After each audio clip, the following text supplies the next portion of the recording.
Om Shanti. Welcome to another Yoga Small Talk, and we are in the series of the 7 minutes Bhagavad Gita a day.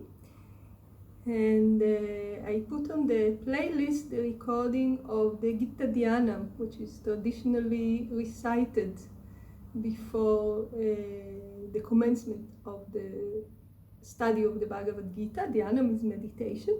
So this is meditation on the Gita, and this teaching prepares us to study the Gita, prepares our mind, prepares our heart. So it's kept on the playlist, and you are very welcome to listen to it. And I also have in the link there the text. It is a transliteration of the Sanskrit text, so you can recite it. It's very good to have it playing in your head, very purifying. And as part of the Gita Dhyanam, it is explained to us what is the supreme importance of the Gita. And it says, Sarvopanishado gaavo, dogdhaa, gopaalanandanah, Paartho, vatsah, sudheer, bhoktaa, dugdham, geetaamritam, mahat. So, what do all those Sanskrit words mean? I'm using Swami Shivananda's translation. And it says, all the Upanishads are the cows. The milker is Krishna. The cowherd boy, Krishna, the cowherd boy. Partha, Arjuna, is the calf.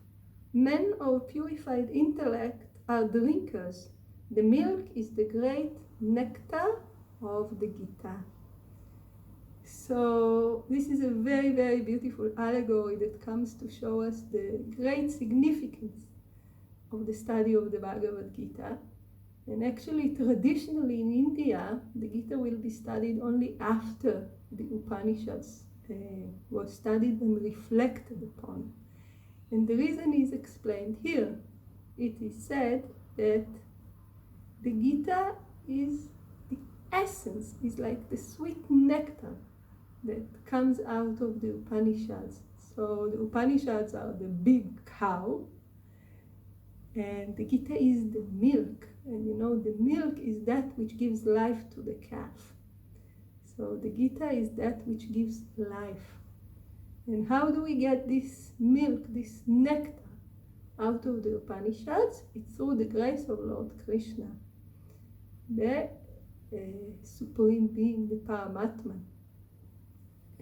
So Lord Krishna came for the purpose of helping humanity, and we will explain it further as we go through the verses. It's explained very beautifully in chapter 4 of the Bhagavad Gita. And as part of Lord Krishna's mission, he gave to Arjuna the Bhagavad Gita. And by doing that, he created a concise teaching which gives the essence of all the Upanishads, which is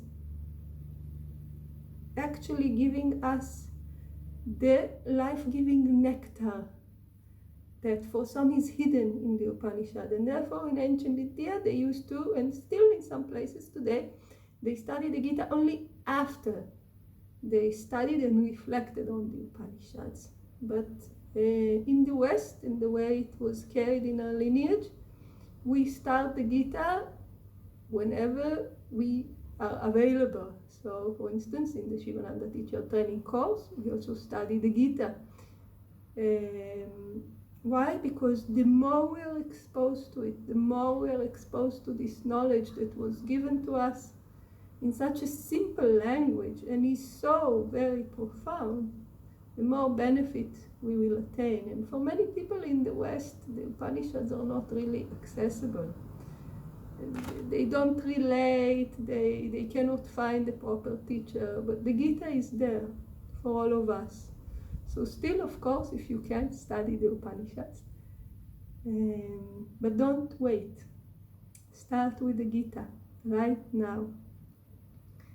So all the Upanishads are the cows, and Lord Krishna, Paramatman, the Supreme Being, described here as the cowherd boy. This is the reference to the Srimad Bhagavatam, the story of the Avatar as the incarnation of Lord Narayana and Lord Krishna, the most prominent among them, was born and raised. He was actually raised as a cowherd boy, so he's referenced here, and he gives it to Arjuna, the great warrior. We will discuss more further. Who is here in this allegory is the calf, is the one who is getting this life-giving nectar. And men of purified intellect, men and women of course, is not limited, of purified intellect who lived a sattvic, a pure lifestyle, and there is a separate playlist on that, the science of happiness, but we'll also reach this in the teaching. So once our mind is pure enough, we start to feel attracted to this kind of teachings. We want more. So it is said here, men of purified intellects are drinkers, will take this life-giving nectar and will get life, spiritual life, the meaning of life here, and much more. Is a moksha shastra, is a scripture that by practicing and studying it, we can reach spiritual liberation.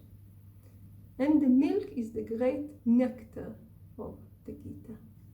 So this is the allegory that comes to show us why it is so important to study the Bhagavad Gita and what is the great value of this scripture. And again, for auspiciousness, we will repeat the first verse and then we will start the teaching. So this is chapter 1, verse 1. The yoga of the despondency of Arjuna.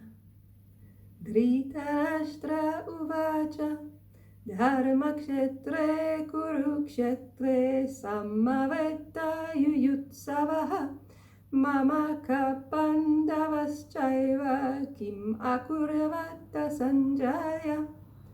Dhritarashtra said, "What did the sons of Pandu and also my people do when they had assembled together eager for battle on the holy plain of Kurukshetra, O Sanjaya?" Om Shanti.